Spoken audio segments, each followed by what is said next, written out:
સુરત શહેરના કાપોદ્રા વિસ્તારમાં આવેલા આવાસમાં વરાછાના ધારાસભ્ય કુમાર કાનાણીના આગેવાનીમાં ફૂડ પેકેટનું વિતરણ કરવામાં આવ્યું હતું। લોકોની તકલીફોને ધ્યાનમાં રાખી તેમણે બાપા સીતારામ વિસ્તારમાંથી ગંદકી સાફ કરાવી સાથે જ વરસાદના કારણે પાણી ભરાયેલા વિસ્તારોમાંથી પાણી નીકળવાની વ્યવસ્થા કરી। સ્થાનિકોએ મદદરૂપ કાર્ય બદલ ધારાસભ્યનો આભાર વ્યક્ત કર્યો।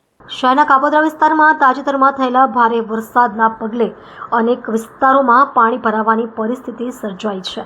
દરમિયાન સ્થાનિક ધારાસભ્ય કુમાર કાનાણી લોકોની વહારે આવી ગયા છે।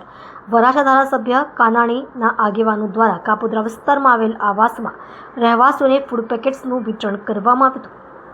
ભારે વરસાદના કારણે સામાન્ય જીવન અસરગ્રસ્ત બન્યું હતું, ત્યારે આ પગલું મહત્વપૂર્ણ સાબિત થયું છે।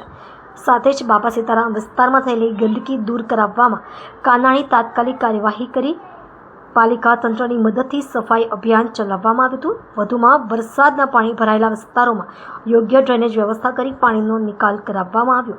સ્થાનિક લોકોનું કહેવું છે કે કાનાણી સતત સ્થળ પર હાજર રહી રહેવાસીઓની સમસ્યાઓ સાંભળી તેને તાત્કાલિક ઉકેલવા પ્રયત્નશીલ રહ્યા। આ એલએસ રોડ ઉપર બાપા સીતારામ આવાસ મારો વિસ્તાર છે। 2 દિવસથી જે સતત વરસાદ વરસી રહ્યો છે, આ વિસ્તારની અંદર 6-7 ફૂટ પાણી હતું। લોકોના ઘરમાં પાણી ઘૂસી ગયા હતા। સવારથી અમે અહીંયા સૌ ટીમે કામે લાગી છે।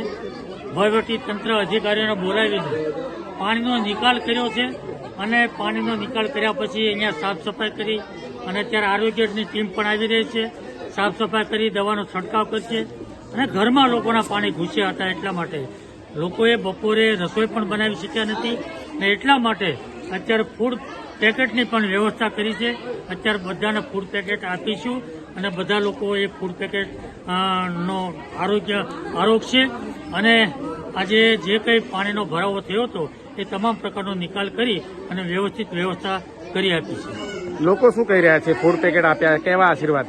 બસ લોકોના તો કામ કરીએ અને લોકોને ઉપયોગી થઈએ તો આશીર્વાદ તો મળવાના જ છે। લોકોના આશીર્વાદ એ ઠાકોરજીના પ્રભુના આશીર્વાદ હોય છે।